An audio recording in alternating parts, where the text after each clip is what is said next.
Kunning muhim va dolzarb yangiliklari bilan dunyo yangiliklari o'z ishini boshladi.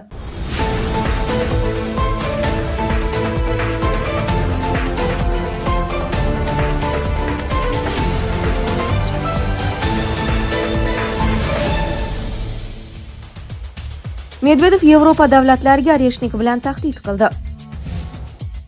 Hammasiga Isroil aybdor. Eron bo'ylab dafn marosimlari o'tkazildi. AQSh Grenlandiyani Rossiya va Xitoydan oldin qo'lga kiritishi kerak. Tramp. Vladimir Putin siyosati qat'iylashmoqdami? Migrantlar salomatligi orqali nazorat kuchaytirilyaptimi? Isroil va Hamas G'azodagi janglarni tiklashi mumkin. Tankerlar Venesuela suvlarida AQSh taqibidan ommaviy qochmoqda.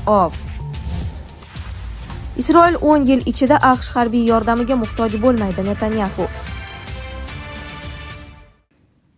Sedanachi milliy brenddan yangilik.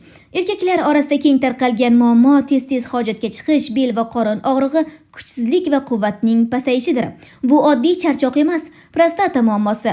Prostamix tabiiy vosita prostata bezini sog'lomlashtiradi, erkak kuchini qaytaradi, sog'liq uchun esa xavfsiz. Batafsil ma'lumot uchun 55 513 99 99 raqamlariga qo'ng'iroq qiling. Medvedev Yevropa davlatlariga Oreshnik bilan tahdid qildi. Rossiyaning sobiq prezidenti va hozirda Xavfsizlik kengashi raisining o'rinbosari bo'lgan Medvedev Yevropa davlatlariga Oreshnik raketasi bilan tahdid qildi. Medvedev o'z sahifasiga Oreshnik ballistik raketasining uchirilgani aks etgan videoni joylagan va tinchlik kelishuvini amalga oshirilgach, Ukraina hududiga qo'shin yuborishga tayyor bo'lgan Yevropa davlatlariga ushbu qurol bilan tahdid qildi. U Moskvaning uzoq vaqtdan beri turib kelayotgan pozitsiyasini yana bir takrorlagan. Yevropadagi hukmron ahmoqlar baribir Yevropada urushni xohlashadi. Bu marta aytilgan. Rossiya Ukraina hududida bironta ham Yevropa yoki NATO qo'shinlari bo'lishini xohlamaydi. Shuningdek, Medvedev o'z postiga Lvov shahriga Oreshnik raketasi zarbasi aks etgan kuzatuv kamerasi kadrlarini ham qo'shib qo'ygan. Hammasiga Isroil aybdor. Eron bo'ylab dafn marosimlari o'tkazildi. Eronliklar so'nggi bir necha kun davomida qurolli tartibsizliklar paytida halok bo'lgan xavfsizlik kuchlari a'zolari uchun ommaviy dafn marosimlarida qatnashdi. Bu haqda Press TV xabar berdi. Qayd etilishicha, dafn marosimlari Shiroz, Qum va Hamadon shaharlarida bo'lib o'tgan. Eronning eng yuqori xavfsizlik organi so'nggi kunlardagi tartibsizliklarni AQSh va Isroil uyushtirayotganini ma'lum qilgan. Mamlakat Oliy Milliy xavfsizlik kengashi kotibi Ali Larijani AQSh prezidentining bayonotlari Eron xalqining hayotini izdan chiqarishiga harakat bo'layotganini tasdiqlashini aytgan. Norozilik dastlab iqtisodiy muammolarga qarshi boshlangan bo'lsa-da, keyinchalik Isroil tomonidan Eronni beqarorlashtirishga yo'naltirilgan. Eron xalqi allaqachon Isroilga qarshi 12 kunlik urushdagi kabi birdamlik namoyish etdi va bundan keyin ham barcha vayronkor rejalar bu birdamlik bilan muvaffaqiyatsizlikka uchraydi, deydi Larijani. Eslatib o'tamiz, 2025-yilning so'nggi kunlarida Eron poytaxti Tehronda mahalliy valyuta Eron reali qiymatining keskin pasayishi fonida norozilik namoyishlari boshlangan edi. Eronda 2 hafta avval boshlangan ommaviy norozilik namoyishlari tun bo'yi to'xtamasdan davom etib, butun mamlakat bo'ylab keng ko'lamli siyosiy norozilikka aylandi. Poytaxt Tehron va boshqa yirik shaharlarda minglab odamlar ko'chalarga chiqib, amaldagi hokimiyatga qarshi shiorlar yangratdi. Xavfsizlik kuchlari nazoratiga qaramay harakatlar tunda ham davom etdi. Ijtimoiy tarmoqlarda tarqalgan videolarda namoyishchilar shoh davriga oid sher va quyosh tasviri tushirilgan Eron bayroqlarini ko'tarib yurayotgani, ayrim joylarda esa devorlarga shoh uzoq umr ko'rsin mazmunidagi yozuvlar bitilayotgani aks etgan. Rasmiy doiralar vaziyatni nazorat ostida ekanini bildirayotgan bo'lsa-da, ko'chalardagi kayfiyat va tarixiy ramzlarning qayta paydo bo'lishi jamiyatda chuqur siyosiy o'zgarishlar talabi kuchayib borayotganidan darak bermoqda. AQSh Grenlandiyani Rossiya va Xitoydan oldin qo'lga kiritishi kerak. Tramp. AQSh prezidenti Tramp Rossiya va Xitoy ta'sirining oldini olish uchun Qo'shma Shtatlar Grenlandiyaga egalik qilishi zarurligini bildirdi. U bu haqda o'quv jurnalistlar bilan muloqot chog'ida aytib o'tdi. Trampning so'zlariga ko'ra, agar AQSh hozir choralar ko'rmasa, kelajakda Grenlandiya Rossiya yoki Xitoy nazorati ostiga o'tishi mumkin. Biz Grenlandiya bo'yicha biror narsa qilamiz, xohlashsa ham, xohlamasalar ham. Aks holda Rossiya va Xitoy uni egallaydi. Bizning qo'shnimiz Rossiya yoki Xitoy bo'lmaydi, dedi u.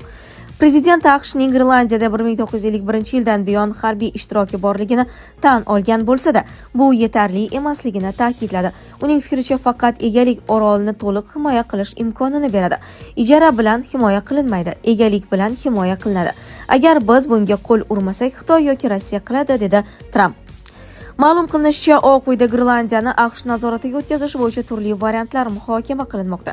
Ular orasida harbiy kuch ishlatish ehtimoli va Grenlandiya aholisiga moliyaviy to'lovlar evaziga Daniyadan ajralib chiqish takliflari ham bor. Yevropa davlatlari va Daniya bu bayonotlarga keskin munosabat bildirib, Grenlandiya taqdiri faqat Daniya va orol aholisining qarori ekanini ta'kidlamoqda. Vladimir Putin siyosati qat'iylashmoqdami? Migrantlar salomatligi orqali nazorat kuchaytirilyaptimi? Rossiya Federatsiyasi mehnat muhojirlari uchun majburiy tibbiy ko'rik tadbirlari kuchaytirilmoqda. Bu haqda Rossiya Davlat dumasi raisi Vyacheslav Volodin ma'lum qildi. Yangi tartiblarga ko'ra, Rossiyaga 3 oydan ortiq muddatga kelgan chet el fuqarolari majburiy tibbiy ko'rikdan o'tishlari lozim bo'lgan muddat 90 kundan 30 kungacha qisqartiriladi. Tibbiy muassasalari tekshiruv natijalarini Rossiya Ichki ishlar vazirligiga, yuqumli kasalliklar aniqlangan taqdirda esa Rospotrebnadzorga taqdim etishi shart bo'ladi. Mazkur chora-tadbirlar qonunbuzarlik holatlarini aniqlangan taqdirda migrantlarni tezkor tartibda mamlakatdan chiqarib yuborish imkonini yaratishga qaratilgan. Majburiy tibbiy ko'rikdan o'tmagan shaxslarga nisbatan ma'muriy javobgarlik choralari, jumladan jarima va sud qarori asosida deportatsiya qo'llanilishi rejalashtirilgan. Shuningdek, migrantlarning sog'lig'i holatiga oid hujjatlarni qalbakilashtirish jinoyat deb baholanadi. Vyacheslav Volodinning ta'kidlashicha, ushbu choralar migrantlar ustidan nazoratni kuchaytirish hamda jamoat xavfsizligini ta'minlashga xizmat qiladi. Isroil va Hamas G'azodagi janglarni tiklashi mumkin. VCG. Isroil va Hamas harakati G'azo sektorida jangovar harakatlarni qayta boshlashga tayyorlanmoqda. Bu haqda Isroil va Birlashgan Arab Amirliklari rasmiylariga tanib, The Wall Street Journal xabar berdi. Ma'lum qilinishicha, Hamas AQSh prezidenti Trampning tinchlik rejasi doirasida tuzilgan kelishuvga qaramay, qurolsizlanishdan bosh tortmoqda. Shu sababli Isroil armiyasi falastinliklar istiqomat qiladigan qirg'oq hududida yangi quruqlikdagi harbiy operatsiya o'tkazish rejasini ishlab chiqqan. O'z navbatida Hamas harakati urush paytida yo'qotilgan harbiy salohiyatini tiklamoqda. Vayron bo'lgan tunnel infratuzilmasini ta'minlash haqida bormoqda. Hamas moliyaviy mablag'lar olib, a'zolariga muntazam to'lovlarni qayta yo'lga qo'yganini ta'kidladi. Shunga qaramay, Hamas G'azodan tashqarida yangi qo'mondon saylanganidan so'ng qurolsizlanish masalasidagi pozitsiyasini o'zgartirishi mumkin. Nomzodlar orasida qurolsizlanishga qarshi bo'lgan Halil al-Hayya, shuningdek nisbatan mo'tadil qarashlari bilan tanilgan Xolid Mash'al ham bor. G'azodagi urush 2023-yil 7-oktyabr kuni Hamas boshchiligidagi guruh Isroilga hujum uyushtirganidan so'ng boshlandi. Yahudiy rasmiylari bu hujumda taxminan 1200 kishi halok bo'lgani, 251 kishi o'g'irlab ketilganini ma'lum qildi. Isroilning javob hujumlarida halok bo'lgan falastinliklar soni 71 mingdan oshgan. Ularning aksariyati tinch aholi vakillari hisoblanadi. Tankerlar Venesuela suvlarida AQSh taqibidan ommaviy qochmoqda. Nashr sun'iy yo'ldoshdan olingan suratlar tahlili va ismi oshkor etilmagan amerikalik harbiy bilan suhbat asosida shunday xulosaga keldi. Ushbu kemalarning aksariyatiga neft yuklangan. Ular quruqlikdan yuzlab mil uzoqda joylashgan va aftidan Sharqqa, Afrika va Yevropaga yo'l olgan, deb yozdi nashr. Tankerlar o'tgan dam olish kunlari Venesuela suvlarini ommaviy ravishda tark etib, qamalni chetlab o'tishga harakat qilmoqda. Ishtirok etgan 16 ta kemadan faqat bittasi M. Sofia Karib dengizida Amerika kuchlari tomonidan to'xtatildi. Qolgan 15 ta tankerdan 4 Atlantika okeanida sharqqa qarab yo'l oldi. Quruqlikdan kamida 400 mil uzoqlikdan ko'ringan 5 ta kemadan iborat ikkinchi guruh Karib dengizi orqali harakatlanayotganda aniqlangan. Sun'iy yo'ldoshdan olingan suratlarga Atlantika orqali suzib ketayotgan tankerlar tomon yo'l olgan Amerika esminetsi ham tushib qolgan. Bitta tanker yana Kolumbiya qirg'oqlarida paydo bo'ldi. Qolgan 5 ta kemaning qayerdaligi hozircha noma'lum. Neft tortilgan tankerlardan kamida bittasi Veronika shu hafta o'z nomini Galileo deb, bayrog'ini esa Rossiya bayrog'iga o'zgartirdi, deya ta'kidlaydi nashr.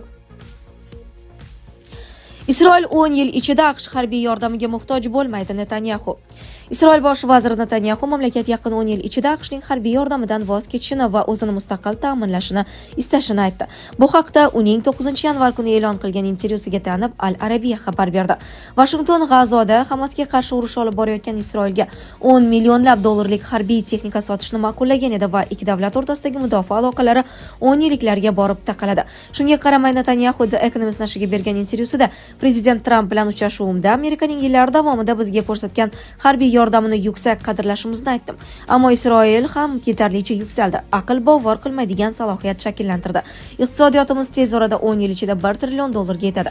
Shundan so'ng men keyingi 10 yillik ichida harbiy yordam olishni bosqichma-bosqich kamaytirmoqchiman. May oyida Netanyahu va AQSh prezidenti Donald Tramp o'rtasidagi munosabatlar taranglashgan bir paytda Isroil bosh vaziri mamlakat oxir-oqibat Amerika yordamida ayrilishi kerakligiga shama qilgan edi. Sentyabr oyidagi munozarali nutqida esa u Isroil tobora yakkalanib borayotganini va super Sparta yondashuvini qabul qilish kerakligini aytgan. Ushbu so'zlar keskin e'tirozlarga sabab bo'lgach, Isroil rahbari bu bilan mudofaa sanoatini nazarda tutganini, mamlakat yetkazib berishda yuzaga kelishi mumkin bo'lgan to'siqlarning oldini olish uchun o'zini ta'minlashga o'tishi shartligini tushuntirgan. Sizlarga yetkazmoqchi bo'lganlarimiz shulardan iborat edi. Dunyo yangiliklaridan uzoqlashmang.